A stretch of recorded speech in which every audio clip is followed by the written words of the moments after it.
उत्तर प्रदेश और उत्तर प्रदेश में होने वाले विधानसभा चुनाव से पहले बीजेपी की मोस्ट अवेटेड संगठन वाली लिस्ट सामने आ गई है और ये जो लिस्ट है ऐसे 2027 का ब्लूप्रिंट कहा जा रहा है। और इसी लिस्ट, इसी संगठन के दम पर अब बीजेपी यूपी में हैट्रिक लगाने का सपना देख रही है। लंबे इंतजार के बाद कुल 57 पदाधिकारी, जिसमें मीडिया प्रभारी और प्रवक्ताओं को छोड़ दिया जाए तो उनके नामों की घोषणा कर दी गई है। वैसे तो 64 लोगों के नाम का ऐलान किया गया है, लेकिन वो प्रदेश प्रवक्ता और कार्यालय से जुड़े हुए हैं, इसलिए इस लिस्ट में जातीय समीकरण और क्षेत्रीय समीकरण का और उसका संतुलन का पूरा ख्याल रखा गया है। और इनको किनारे कर दिया जाए तो 57 पदाधिकारियों के नामों का ऐलान कर दिया गया है, जिसमें 16 सामान्य जाति के नेताओं की एंट्री हुई है, जबकि 7 ब्राह्मणों को भी इस पूरी संगठन में 57 लोगों में जगह दी गई है। साफ तौर पर 10 साल से संगठन में जमे चेहरों की पूरी तरह से सफाया कर दिया गया है।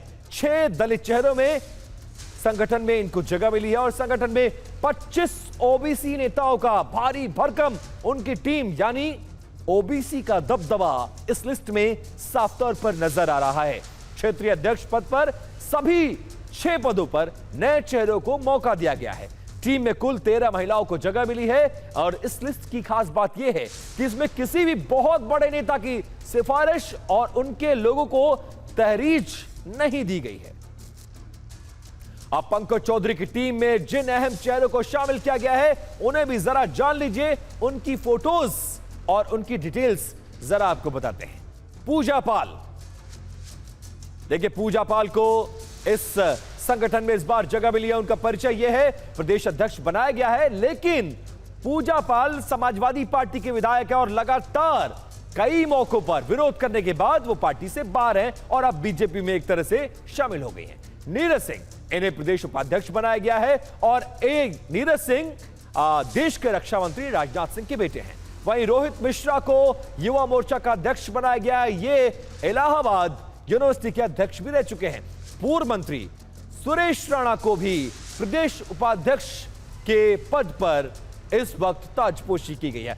अब देखिए, ताकत के हिसाब से यूपी बीजेपी के संगठन को हम आपको समझाने की कोशिश करते हैं, क्योंकि पद की अगर बात करें तो संगठन वाली जो लिस्ट आई है उसमें प्रदेश अध्यक्ष हैं, इसके अलावा उपाध्यक्ष हैं, मंत्री हैं, क्षेत्रीय मंत्री हैं, महामंत्री हैं, लेकिन कौन कितनी ताकत रखता है वो जरा समझाते हैं आपको। इन पदों के नामों पर मत जाइए। देखिए, सबसे पहले अगर ताकत की बात करें तो संगठन का सबसे बड़ा और ताकतवर चेहरा होता है प्रदेश अध्यक्ष, और उसके बाद संगठन में बाकी पद होते हैं। लेकिन कौन कौन से पद सबसे ज्यादा ताकतवर है वो जानिए। दूसरा सबसे ताकतवर पद होता है क्षेत्रीय अध्यक्ष का।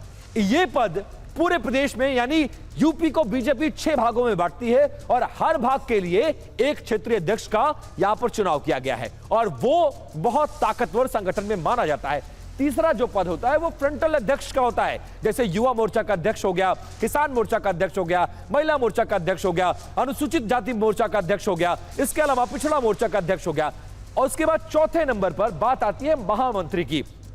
महामंत्री के पद 8 बीजेपी में है और चौथा सबसे ताकतवर संगठन का यह पद है। इसके अलावा 19 उपाध्यक्ष बनाए गए, यह 5वां सबसे ताकतवर पद है और 19 की ही संख्या मंत्रियों की है जो संगठन मंत्री के तौर पर काम करते हैं। और यह पूरा स्ट्रक्चर है जिसके जरिए जो नई वाली लिस्ट आई है उसमें पदों के नाम पर मत जाइए, पदों के अलावा कौन सबसे ज्यादा ताकतवर पद है वो हमने अपने आप से आपको डिकोड करके समझाने की कोशिश की है। अब यूपी बीजेपी के संगठन की ताकत को हमने आपको समझाया, लेकिन अब देखिए कुछ ग्राफिक्स एंड कुछ डिटेल जरा ये जान लीजिए। वो हम एक प्लेट के जरिए आपको समझाने की कोशिश, और संगठन में कौन कितना ताकतवर होता है जरा वो जान लीजिए। यहां पर जो हमने आपको बताया कि प्रदेश अध्यक्ष, उत्तर प्रदेश में संगठन को 6 भागों में बांटा गया है। 6 क्षेत्रीय अध्यक्ष होते हैं और यूपी को 6 भागों में विभाजित किया गया है। इसके बाद अध्यक्ष के बाद जो क्षेत्रीय अध्यक्ष का पद होता है वो सबसे ज्यादा अहम होता है। अब संगठन में नंबर 3 जो है वो महामंत्री का पद होता है। इसके 8 पद हैं। ताकत के लिहाज से ये तीसरे नंबर पर होता है। संगठन में 4 नंबर पर फ्रंटल अध्यक्ष होता है, जिसे युवा मोर्चा का अध्यक्ष, महिला मोर्चा का अध्यक्ष, पिछड़ा मोर्चा का अध्यक्ष, ये तमाम लोग होते हैं। और इसके अलावा संगठन में नंबर 5 पर उपाध्यक्ष का पद होता है, जहां पर 19 पद बनाए गए हैं। ये ताकत के लिहाज से 5वें नंबर पर आते हैं और संगठन में नंबर 6 पर होता है प्रदेश मंत्री का पद और 19 लोगों को ही प्रदेश में मंत्री बनाया गया है।